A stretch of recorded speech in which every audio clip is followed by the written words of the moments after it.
Los materiales magnéticos son aquellos que pueden ser atraídos o repelidos por un imán y a la vez pueden ser magnetizados. Los más comunes, el hierro y el acero. Existen dentro de esto materiales ferromagnéticos. El ferromagnetismo se presenta en el hierro puro, cobalto y níquel, y en aleaciones de estos metales entre sí. El ferromagnetismo es un fenómeno físico en el que se produce en la misma dirección y sentido el ordenamiento magnético de todos los momentos magnéticos de una muestra. Un material ferromagnético es aquel que puede presentar ferromagnetismo. Los materiales ferromagnéticos tienen valores positivos muy grandes de susceptibilidad magnética. Y ahí tenemos el hierro, el cobalto, el níquel. De otro lado tenemos acá materiales paramagnéticos y estos átomos tienen momentos magnéticos permanentes que interactúan entre sí pero muy débilmente. Es decir, los materiales paramagnéticos son materiales atraídos por imanes pero no se convierten en materiales permanentemente magnetizados. Algunos materiales paramagnéticos son el aire, el magnesio, el aluminio, el titanio, el wolframio. En palabras simples, los materiales paramagnéticos son aquellos que son atraídos por los imanes al estar cerca de ellos, pero no se imantan. Los materiales paramagnéticos son ligeramente más magnéticamente permeables que el aire o el vacío. Tienen una baja, pero positiva, susceptibilidad a los campos magnéticos. Son levemente atraídos por estos y no retienen las propiedades magnéticas una vez que se retira el campo externo. Los materiales diamagnéticos son aquellos que tienen valores muy pequeños de susceptibilidad magnética. Algunos ejemplos de estos materiales diamagnéticos son el agua, el bismuto metálico, el hidrógeno, el helio y los demás gases nobles, el cloruro de sodio, el cobre, el oro, el silicio, el germanio, el grafito, el bronce y el azufre. Nótese que todos los elementos citados tienen número par de electrones. Los materiales denominados diamagnéticos se caracterizan por ser repelidos por los imanes. Es lo opuesto a los materiales ferromagnéticos que son atraídos por los imanes. Esta experiencia indicaba que el campo externo generado por el imán inducía en el bismuto un dipolo magnético en sentido opuesto.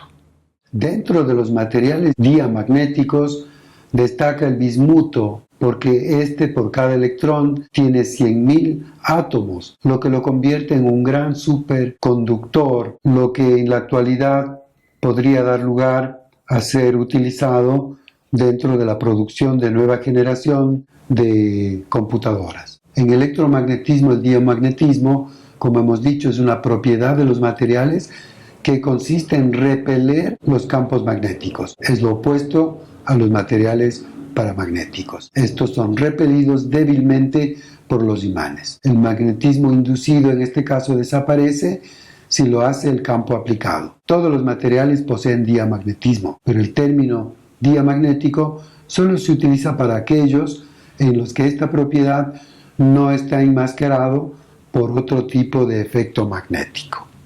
El rayo es la descarga eléctrica y está producida por la fricción entre las nubes y la Tierra. Estos son fundamentales para la protección humana de la peligrosa radiación ultravioleta durante la producción de ozono en las capas superiores de la atmósfera.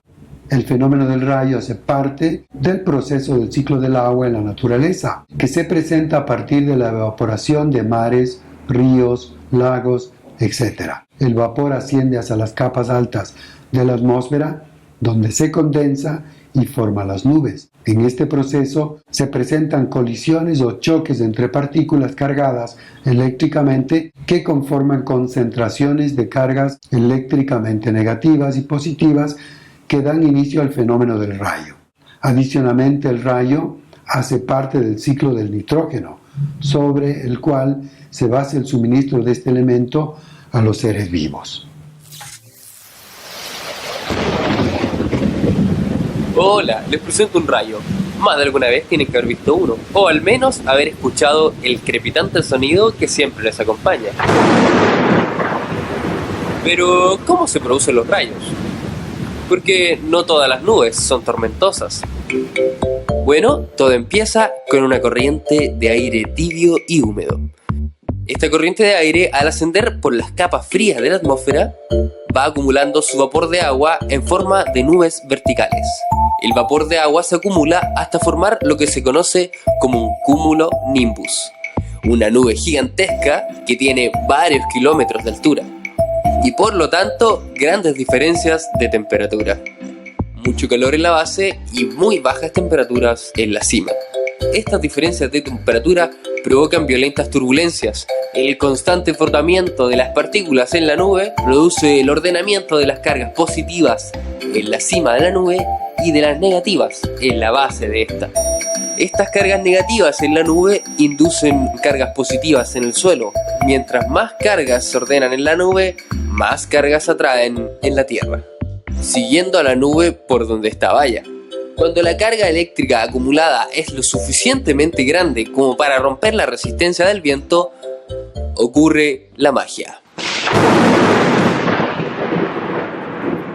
Una gigantesca chispa de electricidad se descarga desde la nube hacia la Tierra con voltajes que incluso llegan a los 100 millones de voltios.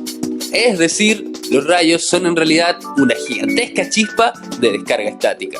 De acuerdo a los estudios de William Gilbert, en 1600 que escribiera el libro De Magnete, la Tierra se comporta como un imán. Se estableció que el polo norte magnético está ubicado cerca del polo sur magnético y viceversa.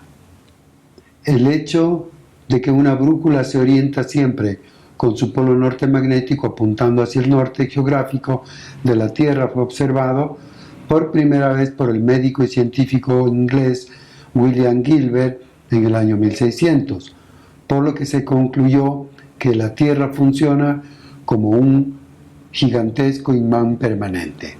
La Tierra se comporta como un imán. La teoría más aceptada es la que de este campo sea creado por enormes corrientes eléctricas circulando en la parte líquida, en el magma, en el interior de la Tierra, que es altamente conductora. ¿Y qué sería lo que genera este campo electromagnético? Estas enormes corrientes de hierro, níquel, desencadenan corrientes eléctricas que son altamente conductoras. El campo magnético terrestre se extiende desde el núcleo interno del planeta hasta el límite en el que se encuentra con el viento solar, unas corrientes de partículas energéticas que emanan del Sol. Y no es uniforme, sino que varía de 25 a 65 microteslas. Además, el campo se invierte cada cientos de miles de años, pasando el norte magnético a ser el sur y viceversa. Estos cambios son posibles por la estructura del planeta, que tiene un núcleo líquido con partículas cargadas eléctricamente. Estas partículas, junto con el movimiento de rotación de la Tierra, crean el campo geomagnético que nos protege de las radiaciones cósmicas.